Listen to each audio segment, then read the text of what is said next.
हाणे दावत खिताब ॾियां थो तव्हांजे भरपूर ताड़ियुनि ऐं नारे जे जवाब सां जसकम चेयरमैन सुनाल खान कुरैशी।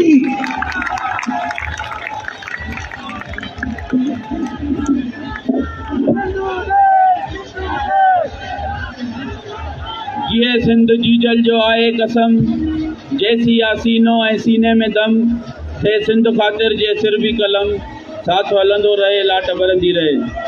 जिए सिंधु देश, जिए साईं GM सैयद, जिए शहीद बाबा बशीर खान कुरैशी।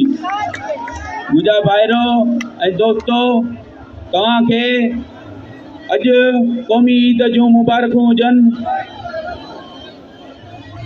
मां अॼु तव्हां सिंधी क़ौमी कारकुननि खे, सिंध जे मारूअड़नि खे सिंध जे रोडनि ते ॾिसी पंहिंजे शहर कराचीअ में यकीनन अॼु उन जी कराचीअ जी दिलि ख़ुशि थी हूंदी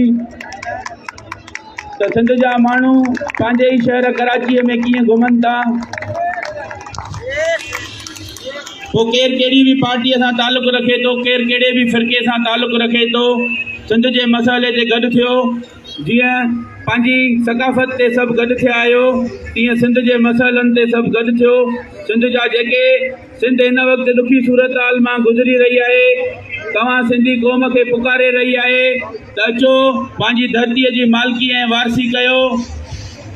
असां तव्हां ॾे इहो ई पैगाम खणी चऊं था त अचो सिंध जे मसइलनि ते सभु गॾु थियूं त जीअं पंहिंजी धरतीअ जा हक़ हुकुमरानी, पंहिंजी धरतीअ ते पंहिंजो ई राज हुजे, पंहिंजी धरतीअ ते पंहिंजी ई मालिकी हुजे, उन जे हवाले सां सभु गॾु थियूं।